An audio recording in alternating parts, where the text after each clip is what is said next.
and welcome again to my workshop. Today we're going to machine another part, this part for Katie, the little CNC lathe conversion. But I've got a couple of problems. Well, I got one big problem actually. The height of this part is 103 millimeters. The width is about 100 millimeters. That doesn't matter so much. I want to cut a pocket here to put a bearing, and that's 26 millimeter, just over an inch. And these drillings, also I want to countersink the heads of the bolts that are going in here, because on top of this, that's why it's shaped this way, I'm going to put a stand up for the stepper motor, and this is going to be for the X. And then this area then gets mounted onto the chassis block that I've already made and mounted. In actual fact, I have to take it off as well and drill these holes into it very accurately. And I wanted to do that with the mini mill. But the problem I've got is the mini mill just physically won't cut this out, because the amount of travel that I have is 107 millimeters. Well, I hear you say, oh, but that's only 103. The problem is the tool, or the center of the tool, runs where this red line is, which is outside of the physical envelope of the Y travel in the little mini mill. So I'm going to have to use two machines to make it. Cutting the outside doesn't have to be that accurate, but these drillings and the pocket in the middle here, I want really accurate.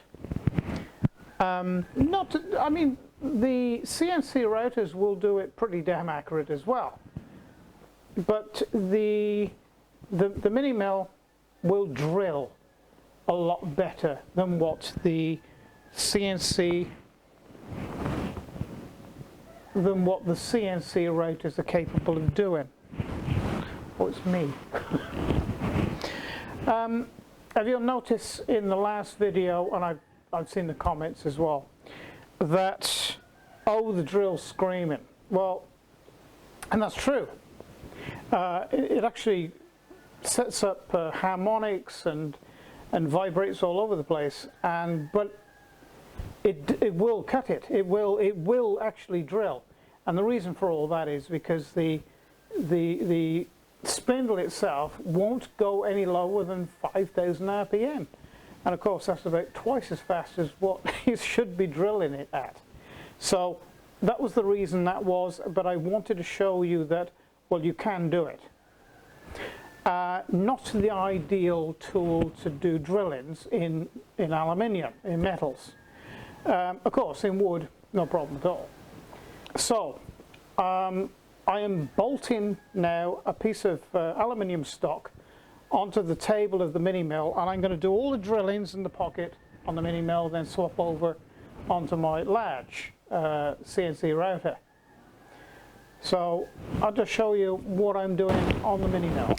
Okay, I've got you in through from the side, so you can see the DTI. So what I'm doing actually is I've drilled a hole and mounted this on a piece of plywood, and I'm just about to bolt this down, but I want this edge to be absolutely square on the table.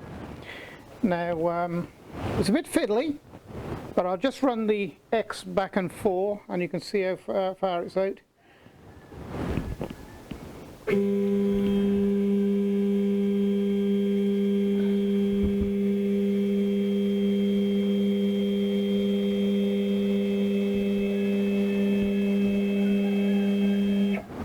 In actual fact, I'll zoom you in a bit.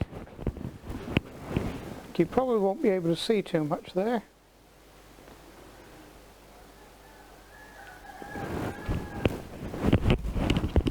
It's probably better for you.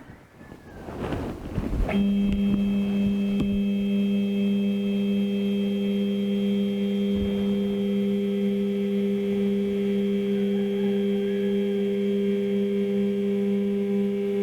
It's about 2/10 of a millimetre out, so just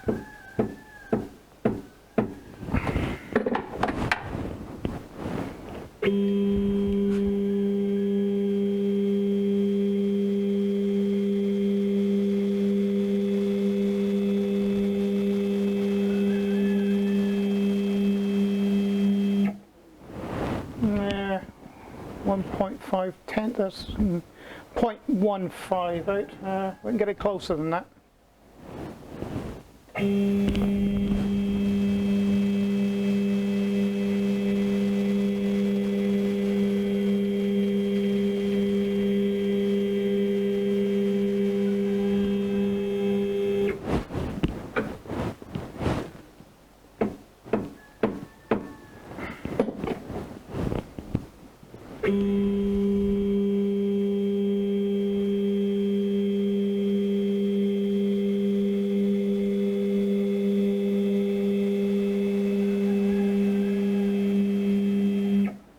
That's good enough.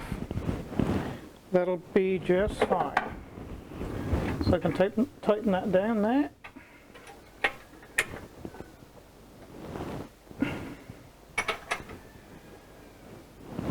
Okay, that's not going to move now. Right, the start of the program, I think you can just about pick that mark up there. It's right there on that edge, right on that corner. So I'm going to set the 0, 0 there, and then this is just a spot drilling program.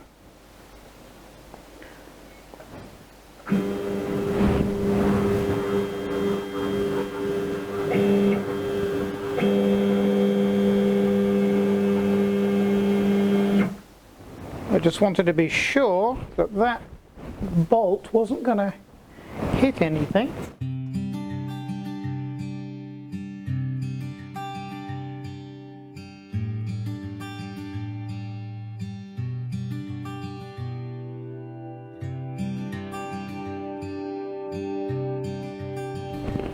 I'm going to call it. That's perfect.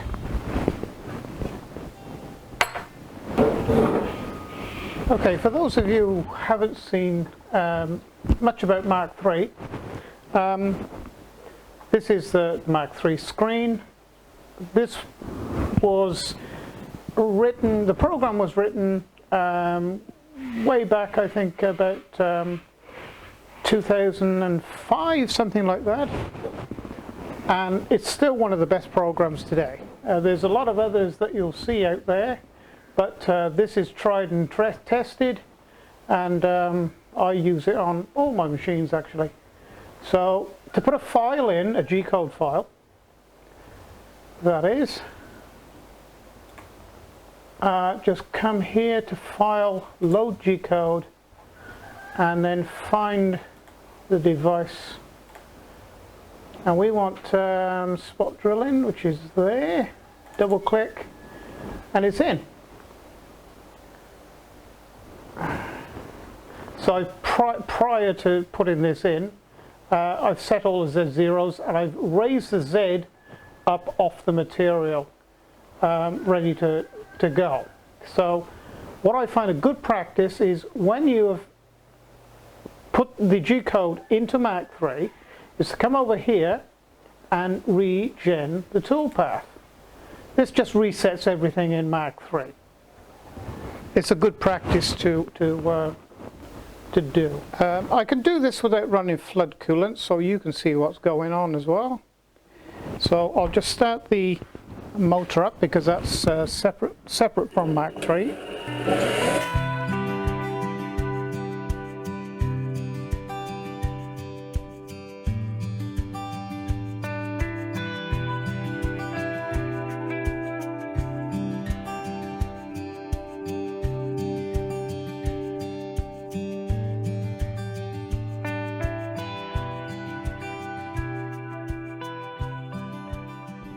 Some of you might think this interesting. It's a very simple job really. I'm going to change the collet, because this is a 6 to 7 millimeter collet in here, and I've got to put a 5 millimeter drill in, and this is a 5 millimeter collet.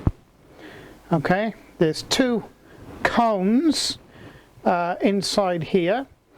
One on the nut that goes on here, and this is up inside here. And what happens when the nut gets tightened up, it just crushes this down onto the shank of the drill. It's a very, very tight fitting chuck or collet, and very, very accurate as well. So that's what we're going to do next. Change the collet. So just simply take that one out, fit this one in like that.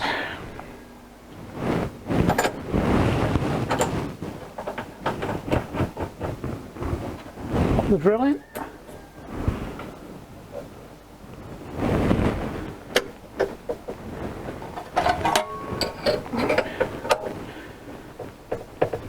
And tighten him up.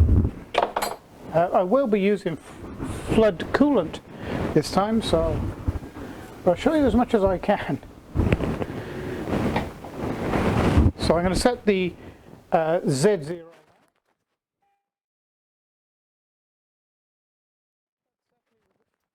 And you can set the Z0 with a drill, or any other tool actually, just simply with a piece of paper, just to find out when the edge of that end of that drill is just touching the metal. This is about 1/1000th of an inch. Paper.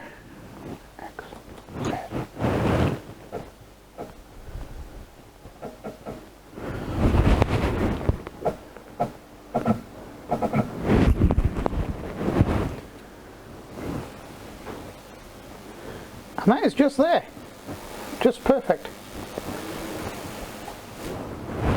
So I'm going to set the Z0. I'll actually show you how I do that in Mach 3. I just take the camera over live,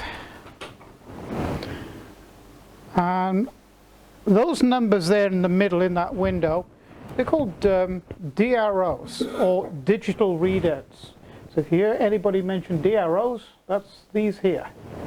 And to set the Z0, in other words, tell Mach 3 where the end of the end of that drill is on top of that material, is that 0, Z0.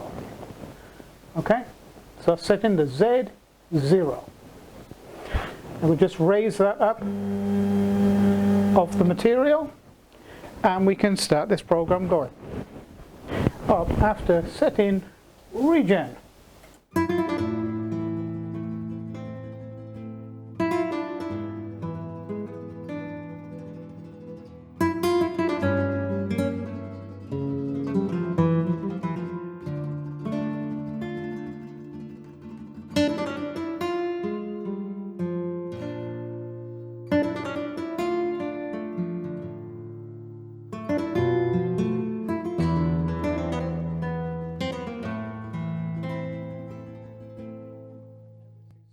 Holes at 7mm.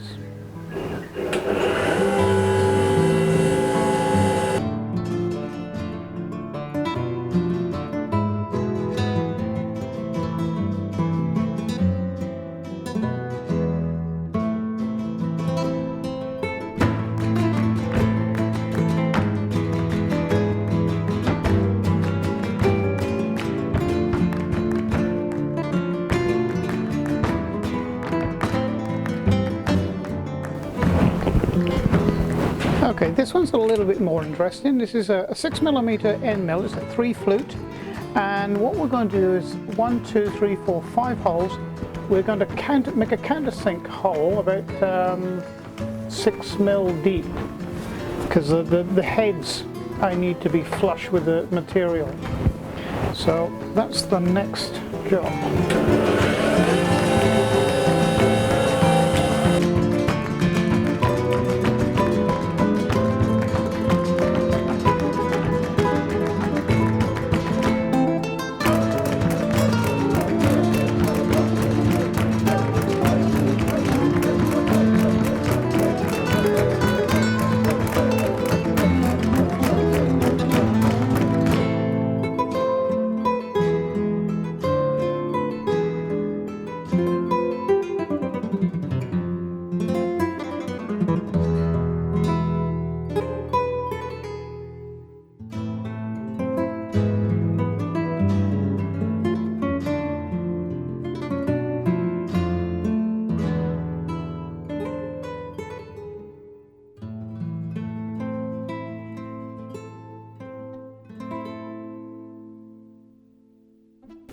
Okay, and now for something a little bit more interesting, and that is a 26mm pocket over here in the middle, and that's an 8mm 3 flute end mill in there, and it goes something like this.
That's that part as far as this machine is concerned.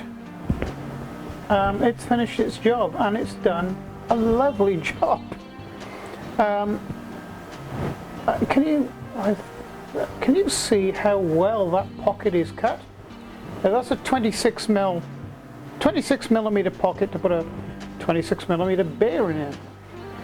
And I'm going to show you the type of accuracy now that, you know, a home-built, home kit CNC conversion to a little SIG mill, and this is the type of accuracy it can get. Hang on. We're looking for 26mm,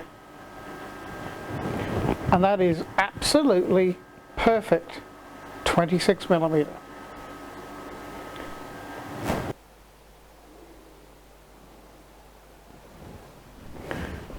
Just brought you in for a closer look at this, and of course these pockets are perfect, nice and clean, just what you'd expect.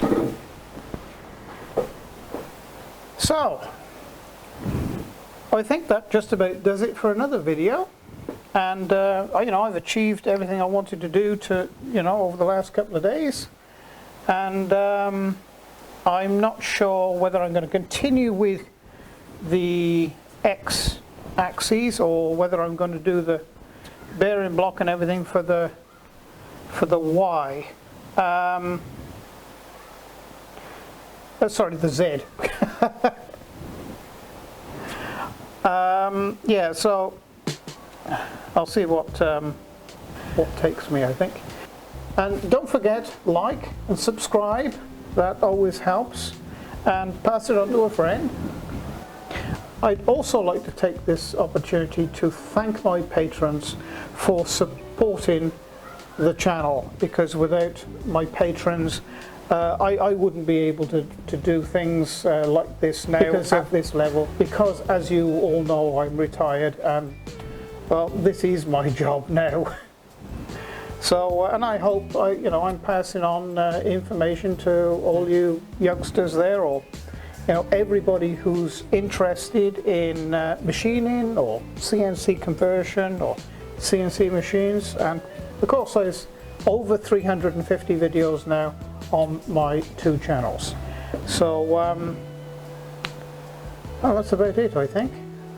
So thank you for joining me, and it's bye for now.